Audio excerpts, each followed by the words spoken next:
السلام علیکم ورحمۃ اللہ وبرکاتہ۔ پروگرام تلخیص معانی القرآن کی 38ویں نشست میں آپ کا خیر مقدم ہے۔ آج کی اس نشست میں سورۃ النمل سورہ نمبر 27 کا خلاصہ پیش کیا جائے گا۔ سورۃ النمل مکیہ۔ وجہ تسمیہ: اس سورہ کی آیت نمبر 18 میں وادی نمل یعنی چونٹیوں کی وادی سے سلیمان علیہ السلام کا گزر اور ان کے سردار کی بات سن کر سلیمان علیہ السلام کے مسکرانے کا تذکرہ ہے۔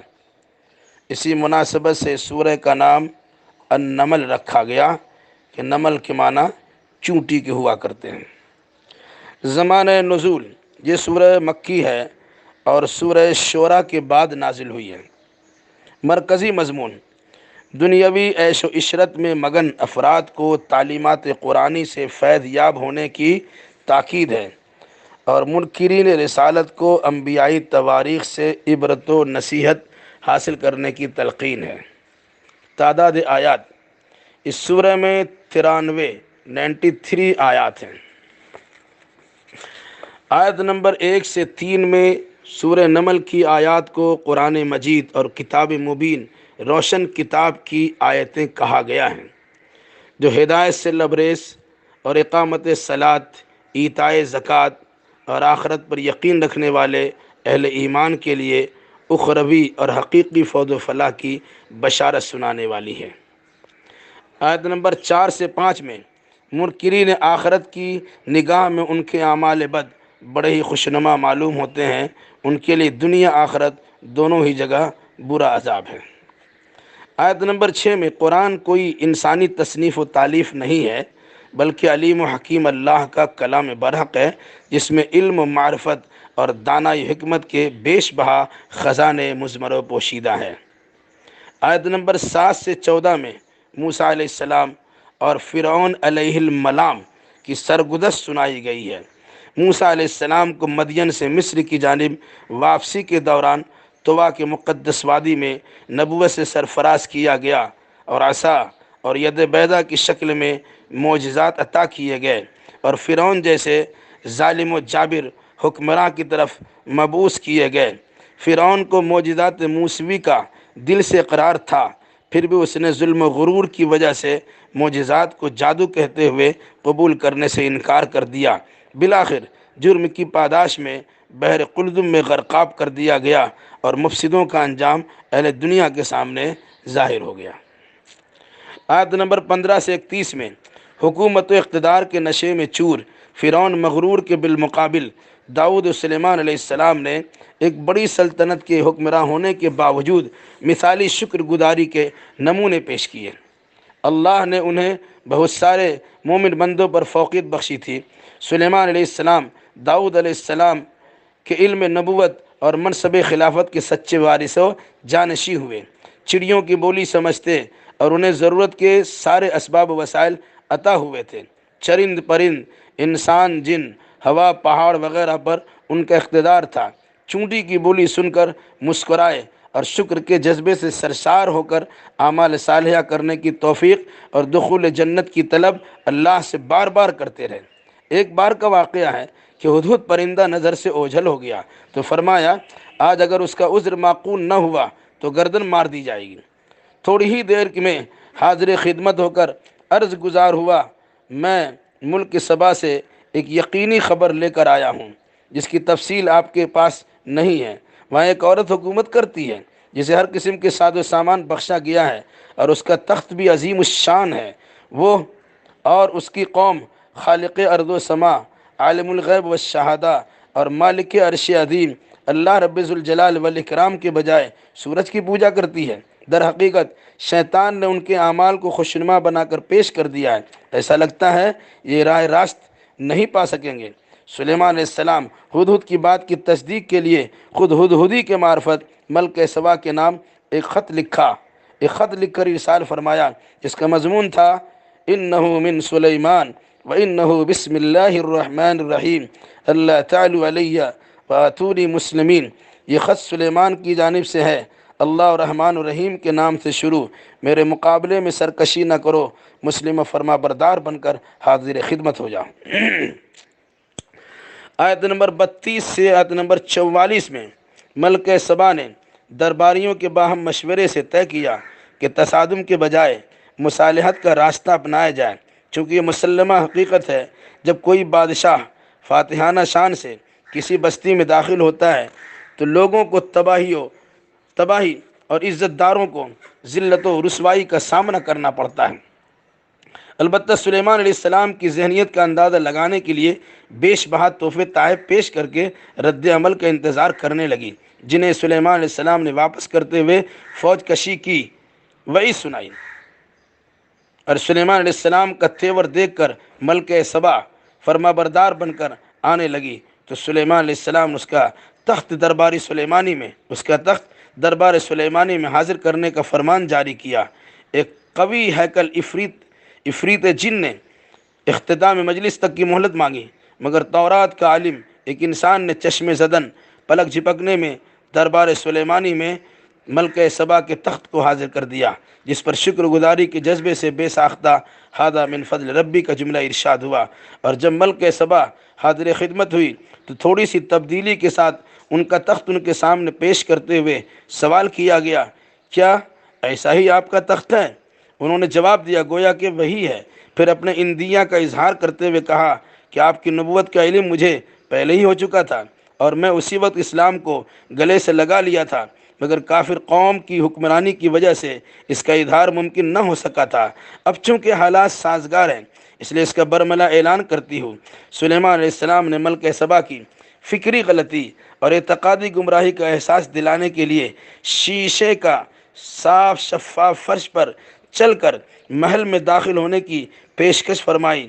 ملکہ نے پانی تصور کرتے ہوئے پائچے اٹھا لیے کہ کہیں ان کا لباس فاخرہ بھیگ نہ جائے۔ اس طرح انہیں احساس دلایا گیا کہ بظاہر خوشنما چیز سے دھوکہ نہ کھایا جائے۔ چاند و سورج مظاہر قدرت ہے، لائق عبادت نہیں ہے، بلکہ ان تمام کا خالق اللہ تبارک و تعالیٰ ہی عبادت کے لائق و مستحق ہے۔ آیت نمبر 45 سے 53 میں صالح علیہ السلام کی دعوت و تبلیغ اور قوم سمود کی سرکشی و عناد کا تذکرہ ہے۔ قوم سمود نے صالح علیہ السلام کو منحوس اور ان کی دعوت و نصیحت کو نحوست سے تعبیر کیا، حالانکہ نحوست در حقیقت ان کے خرابی اعمال کا ثمرہ ہے۔ قوم سمود کی بستی میں 9 فتنہ پرور تنظیمیں کام کر رہی تھی، ہر ایک نے صالح علیہ السلام اور ان کے اہل خانہ پر شبخون مارنے کی سازش رچی تھی، لیکن اللہ تبارک و تعالیٰ نے ان کے مکر و چال کو ناکام بنا دیا اور منصوبہ کو عملی جامہ پہنانے سے قبل ہی عذاب الہی سے دوچار کر دیے گئے۔ قوم سمود مشرکانہ عمل، مفسدانہ رویہ، ظالمانہ روش کے نتیجے میں تباہ ہوئی، جن کے کھنڈرات ہجر کے علاقے میں آج بھی باعث عبرت ہیں۔ آیت نمبر 54 سے آیت نمبر 59 میں لوط علیہ السلام کی دعوت و نصیحت اور قوم لوط کی سرکشی و بغاوت کا تذکرہ ہے۔ قوم لوط ہم جنسی لواطت کے مرض میں مبتلا تھی، عورتوں کے بجائے مردوں سے اپنی شہوت پوری کرتے تھے۔ ان کا یہ عمل سراسر جہالت پر مبنی تھا۔ لوط کی دعوت کا ان پر کچھ اثر نہیں ہوا، بلکہ الٹا انہیں کو علاقہ چھوڑنے کی وارننگ دے دی گئی۔ جہالت و بدکاری اور استہزاء مذاق اڑانے کی پاداش میں ان کی بستی کو الٹ دیا گیا، ان پر پتھر کی بارش برسا دی گئی۔ لوط علیہ السلام اور ان کے ہم نوا محفوظ رکھے گئے، جبکہ ان کی نافرمان بیوی عذاب الہی سے بچ نہ سکی۔ آیت نمبر 60 سے 66 میں سوالیہ انداز میں توحید الوہیت سمجھایا گیا ہے۔ خالق ارض و سما کون؟ بارش کے ذریعے خوشنما باغ اگانے والا کون؟ فرش زمین لائق قرار کس نے بنایا؟ اس میں نہریں کس نے جاری فرمائی؟ پہاڑ کس نے نصب کیے؟ سمندروں کے درمیان پردہ کس نے حائل کی؟ مجبور و بےکس کی فریاد کون سنتا ہے؟ ان کی تکلیف کون دور کرتا ہے؟ روئے زمین کے اقتدار تمہیں کون بخشتا ہے؟ بحر و بر کی تاریک راہوں میں روشنی کا سامان کون کرتا ہے؟ بارش رحمت کون برساتا ہے؟ تخلیق کا آغاز کس نے کیا؟ دوبارہ زندگی کون بخشے گا؟ عرش و فرش سے کون روزی فراہم کرتا ہے؟ یہ سارے کارنامے انجام دینے والا اللہ ہے، اور بس وہی لائق عبادت ہے، کیونکہ آسمان و زمین کی غیب کی ساری باتیں وہی جانتا ہے۔ معبودان باطل کو تو اپنی خبر نہیں کہ ان کو کب اٹھایا جائے گا اور ان کے ساتھ کیا برتاؤ ہونے والا ہے۔ منکرین آخرت شکوک و شبہات سے دوچار ہیں، اس لیے ان کو یقین نہیں آتا ہے۔ آیت نمبر 67 سے 75 میں بعث بعد الموت کے انکار کا انجام بیان کیا گیا ہے۔ کفار نے مرنے کے بعد دوبارہ زندہ ہونے کے عقیدہ کو پہلوں کی کہانی قرار دیا ہے، جس پر اللہ نے روئے زمین میں سیر و سیاحت کے ذریعے منکرین آخرت کے انجام سے عبرت حاصل کرنے کی تاکید فرمائی ہے، اور آپ صلی اللہ علیہ وسلم کو کفار کے حال پر غم زدہ ہونے اور ان کی چال پر آزردہ خاطر ہونے سے منع فرمایا ہے۔ یہ لوگ قیامت کو دور باور کر کے انکار کر رہے ہیں، یہ لوگ قیامت کو بہت دور باور کرتے ہوئے انکار کر رہے ہیں، حالانکہ موت کی شکل میں قیامت کا ایک حصہ ان کے ساتھ لگا ہوا ہے۔ چونکہ اللہ تعالیٰ بڑا فضل والا ہے، اس لیے فوراً ہی عذاب نہیں نازل فرماتا ہے۔ اللہ ظاہر و پوشیدہ ساری سرگرمیوں کو جان رہا ہے، ارض و سما کی وسعتوں میں مخفی ساری چیزیں اس کے علم میں ہیں، جنہیں کتاب مبین میں درج کر دیا گیا ہے۔ آیت نمبر 76 سے 81 میں اہل کتاب کی اختلافی مسائل میں مبنی بر حقیقت فیصلہ سنانے والی کتاب قرآن مجید ہے، جو اہل ایمان کے لیے سراپا ہدایت و رحمت ہے۔ اللہ اختلافی معاملوں کا فیصلہ ضرور فرمائے گا، چونکہ آپ صلی اللہ علیہ وسلم پر مبنی بر حقیقت روشن شاہراہ پر گامزن ہیں روشن شاہراہ پر گامزن ہے، اس لیے اللہ ہی پر مکمل اعتماد اور توکل کیجیے۔ یہ کفار مردے اور ان بہرے کی طرح ہے جو پیٹ پھیر کر بھاگتے ہیں، بھلا آپ ان کو کیوں کر سنا سکتے ہیں، اور نہ ہی اندھوں کو بینائی بخش سکتے ہیں۔ آپ کا کام محض صاحب ایمان اور اہل اسلام ہی کو سنانا ہے۔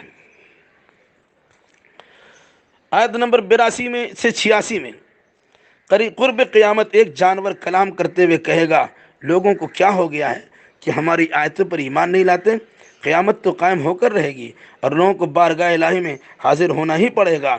ظالموں کو جہنم رسید کیا جائے گا، یا اپنی دفاع میں کچھ بول نہیں سکیں گے۔ گردش لیل و نہار، رات و دن کا آنا، یہ وقوع قیامت کی دلیل نہیں ہے تو اور کیا ہے؟ آیت نمبر 87 سے 90 میں قیامت کی ہولناکی کا تذکرہ ہے۔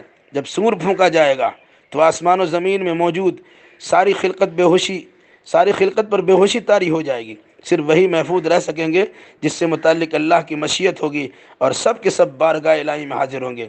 مضبوط پہاڑ بادل کی طرح رواں دواں نظر آئیں گے۔ اچھے اعمال والے خوف و ہراس سے مطمئن ہوں گے، اور برے اعمال والے داخل جہنم ہو کر مغموم ہوں گے۔ آیت نمبر 91 سے 93 میں شہر مکہ کو حرمت بخشنے والا اللہ ہی ہے، اس لیے امن و امان اور اطمینان و سکون کے ساتھ اسی اللہ کی عبادت کی جائے اور مکمل اسی کی فرما برداری کی جائے۔ راہ ہدایت کو واضح کرنے کے لیے تلاوت آیات کرنا داعی کا کام ہے۔ ہدایت قبول کرنا اور اس کو ٹھکرا دینا مدعو مخاطب کا کام ہے۔ داعی کی ذمہ داری محض تنبیہ و خبردار کرنا ہے۔ لائق تعریف اللہ اپنی نشانیاں اس طرح ظاہر فرمائے گا کہ حقیقت قیامت کا انکار ناممکن ہوگا۔ اللہ بندوں کے اعمال سے غافل نہیں ہے، اس لیے اعمال کے بقدر جزا و سزا ضرور اور بالضرور عطا فرمائے گا۔ اللہ ہم جملہ مسلمانوں کو اور سارے انسانوں کو قرآن مقدس کو سمجھنے اور اسی کی روشنی میں صحیح عقیدہ اور صحیح اعمال بجا لانے کی توفیق نصیب فرمائے۔ آمین۔ والسلام علیکم ورحمۃ اللہ وبرکاتہ۔